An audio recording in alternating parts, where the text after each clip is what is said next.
In this session, we are going to discuss the other part of Nicholas' experience in the lumber room. Now, in the previous session, we talked about how Nicholas meets a tapestry with a living, breathing story. And after this tapestry, Nicholas meets another interesting, delightful object in the lumber room. Now we'll see how he experiences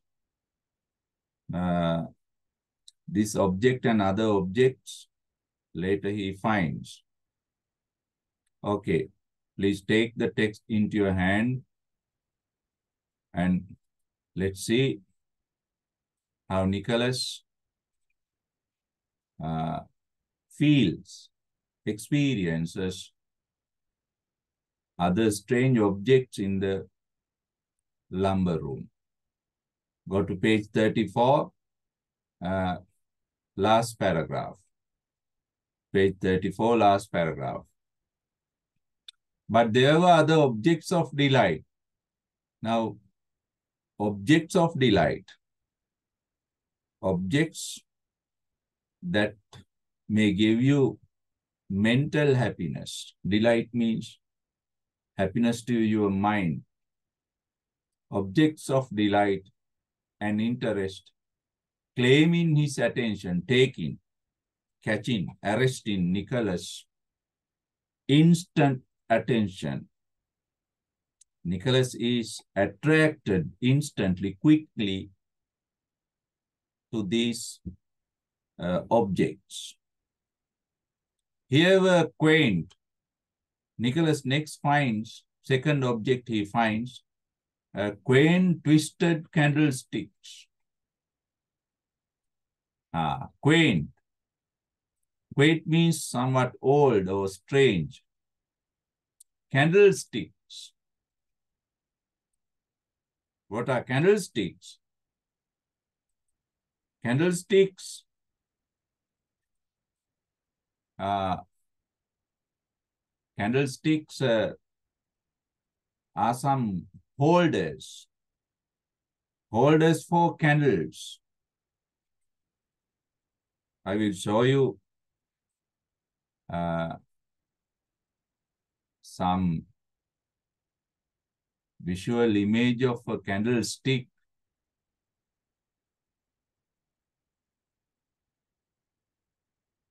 There are some holders to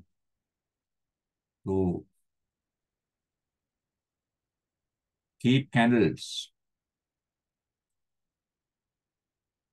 Now look at these pictures. Now they are what is called as candlesticks. Candlesticks.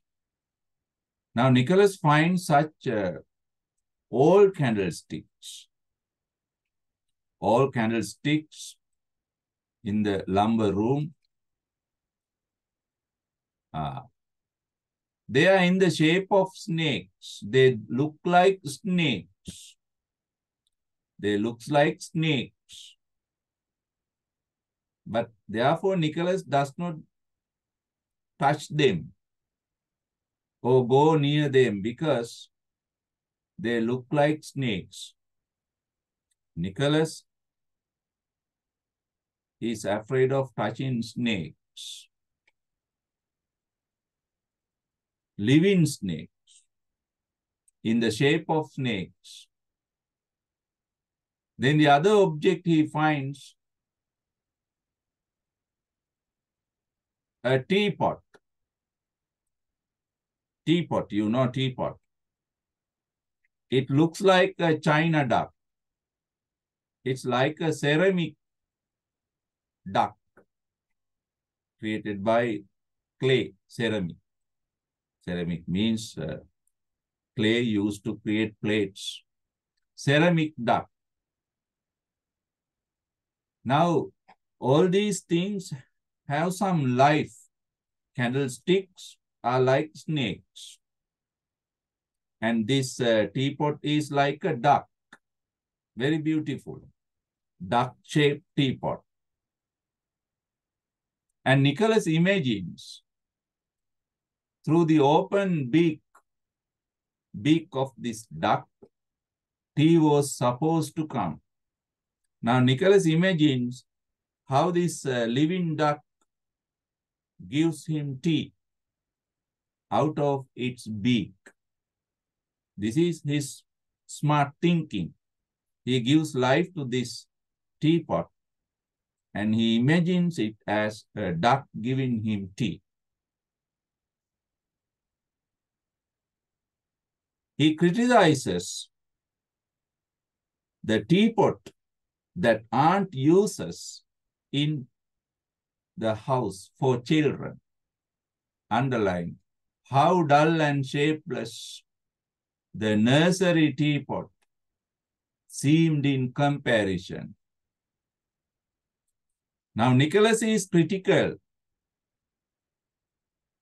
on the aunt and also the teapot she uses in the nursery. Nursery means the children's part in the house. Nursery, children's part in the house. Now for the children, aunt uses a dull and shapeless. What is dull and shapeless? Ugly. Dull and shapeless means ugly, unattractive. Now Nicholas comments that the aunt uses an ugly, unpleasant teapot for the children by discarding, throwing away the beautiful teapot into the lumber room. Beautiful teapot into the lumber room. Nicholas criticizes aunt's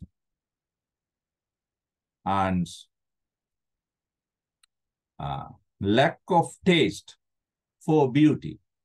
Nicholas criticizes that this aunt does not have taste for beauty. This aunt cannot see beauty.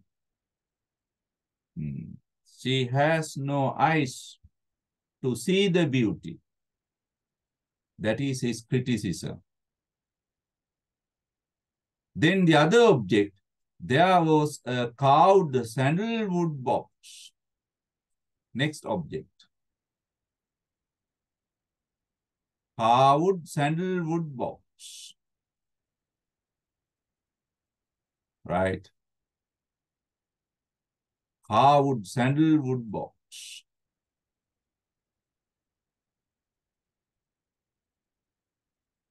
Remember these objects that Nicholas finds. Carved sandalwood box. A carved sandalwood box. Carved. There are wood carvings, nicely decorated. Sandalwood. You know sandalwood. Sandalwood is a kind of tree which has a sweet smell. Sweet smell. Now in the sandalwood box, Nicholas finds some aromatic wool packed with aromatic. Aromatic means sweet, fragrant. Some fragrant cotton wool. Among some fragrant cotton wool, Nicholas finds little brass images. Brass figures. Images means figures. Brass. Brass is metal. Shining metal like gold. Brass images. So many in this sandalwood box. carefully packed with cotton. In the sandalwood box, there are hump-necked bulls. There are images of bulls, peacocks, goblins. Now, these are the little figures, images in the sandalwood box. Aunt has never used them. She has discarded the sandalwood box into the lumber room as a useless object. But Nicholas notices the beauty hidden in this sandalwood box. Beauty hidden in this sandalwood box. They are delightful to see and handle.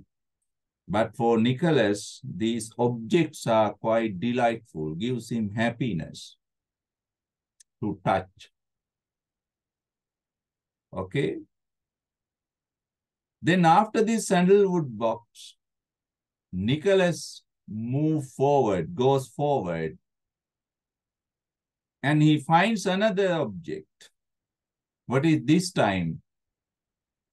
A large square book with plain black covers. Less promising, less attractive. Less promising in appearance means not much attractive. Less promising in appearance means not much attractive. Superficially, because this book is very large, square book, it has black covers. Superficially, this book is not attractive, beautiful, like other objects, because it has an ugly cover, black cover without any pictures.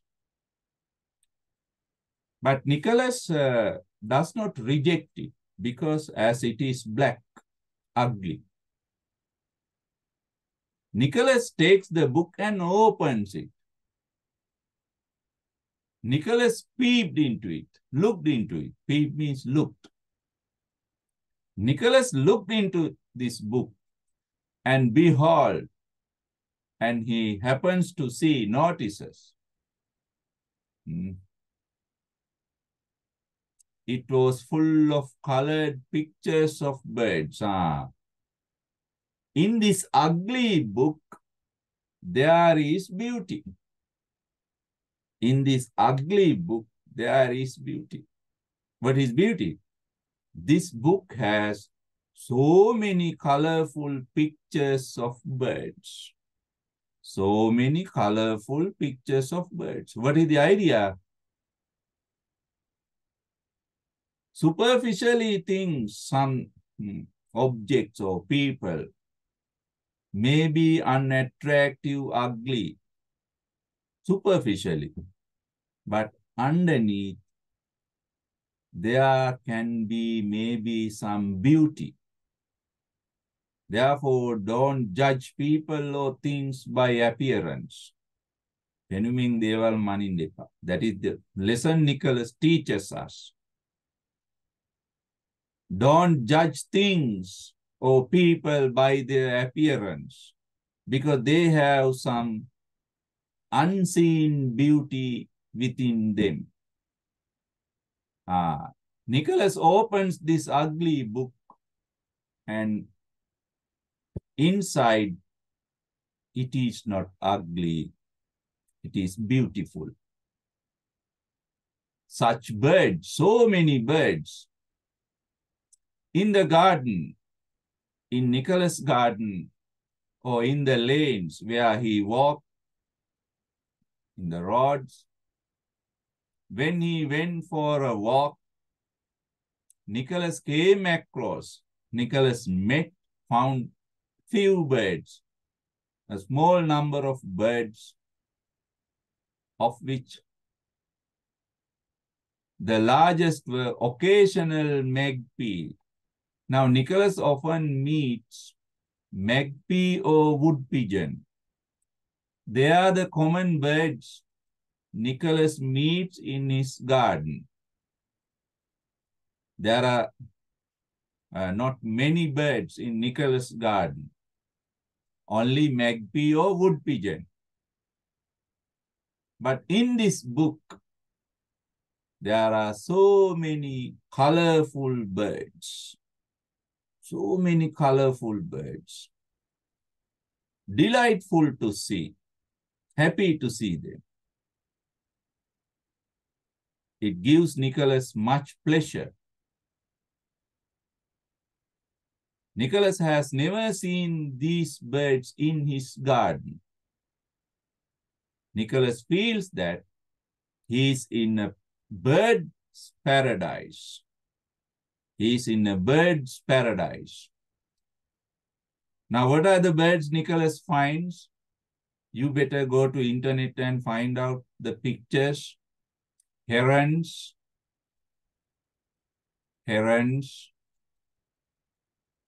bustards,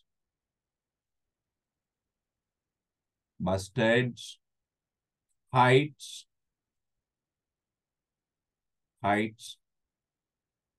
toucans, tiger bitterns, brush turkeys, ibises, golden pheasants, whole portrait, picture gallery, portrait. A picture gallery of undreamed of creatures, never seen. Undreamed means never imagined animals, birds, undreamed. And as he was admiring the coloring, now Nicholas is admiring, when he is admiring the colors of the mandarin duck, another bird, mandarin duck. Now, mandarin duck is very colorful bird, duck. You find him in the internet. It is there. Mandarin duck. Now, Nicholas is admiring the multicolored duck and assigning a life history. And he was trying to make a life history to it. Some story about this bird. Now, when Nicholas is trying to make some story of this bird,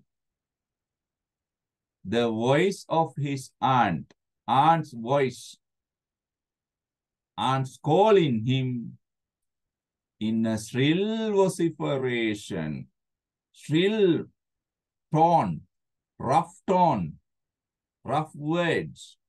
Because this aunt does not have a sweet voice as other women, soft voice as other women have. She has very rough voice as males have. Her voice is not womanly. It is manly voice. Now Nicholas hears aunt's voice from the gooseberry garden, because gooseberry garden is just away from the lumber room.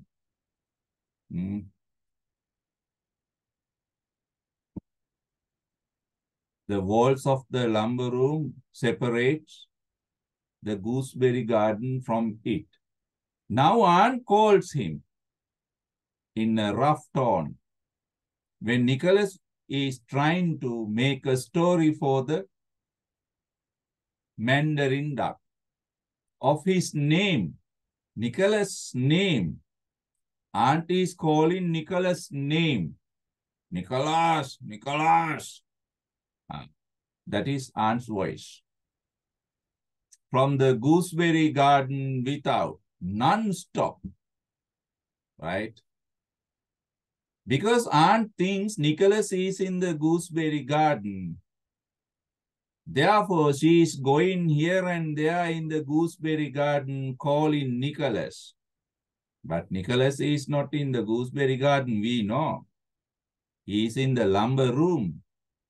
And Nicholas hears aunt's calling his name. She had grown suspicious. She's suspicious that his long disappearance, Nicholas is not to be seen for a long time, disappeared, and had leapt to the conclusion.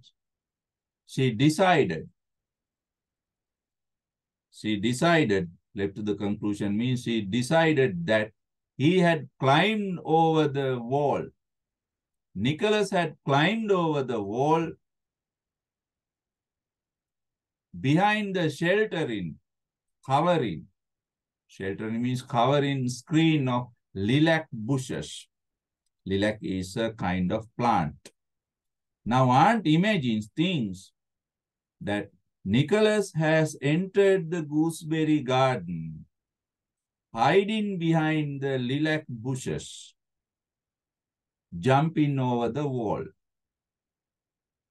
Therefore, she goes looking for him in the gooseberry garden. She was now engaged in energetic,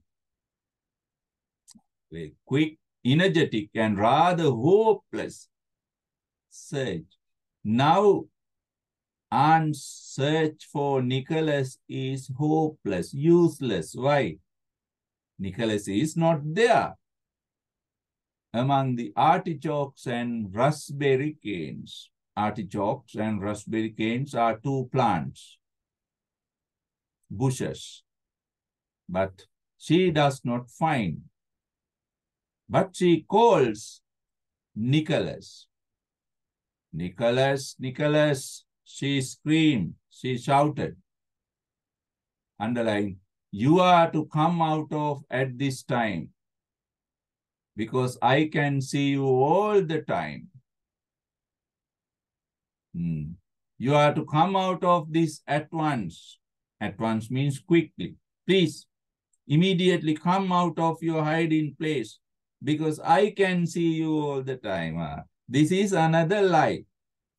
Aunt cannot see Nicholas because Nicholas is not in the gooseberry garden.